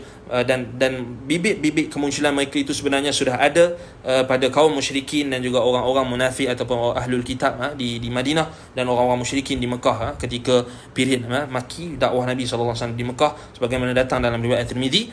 Dan itu sebenarnya itu juga menunjukkan kepada kita golongan yang menafikan qadar ini dia akan kita kata berevolusi, dan buktinya adanya kelompok-kelompok Qadariyah, Jabariyah dan sebagainya setelah itu. Dan kita hari ini ada pelbagai lagi kelompok-kelompok yang menafikan qadar, sama ada menafikan ilmu Allah yang azali, ataupun menafikan khalqullah, ataupun menafikan iradatullah, masyiah, ataupun menafikan mana-mana satu martabat daripada martabat qadar tadi. Baik, jadi ana rasa cukup setakat itu, kerana bila-bila masa saja pun bateri boleh mati. Baik, jadi ana sangat galakkan untuk kita menyimpan risalah qadar ini untuk sebagai satu bentuk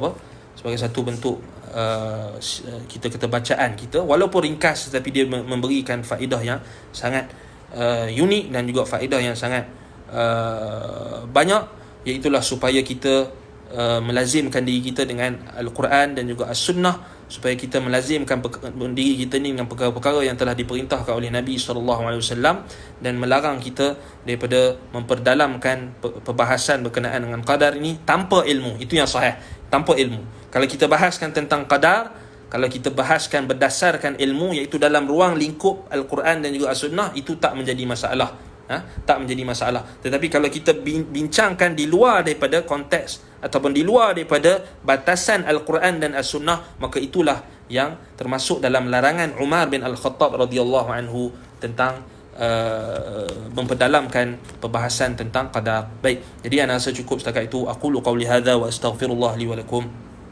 Subhanakallahumma wa bihamdika asyhadu an la ilaha illa anta astaghfiruka wa atubu ilaik. Wa sallallahu ala Muhammad wa ala alihi wa sahbihi wa barak wa sallam. Walhamdulillahi rabbil alamin. Wassalamu alaikum warahmatullahi wabarakatuh.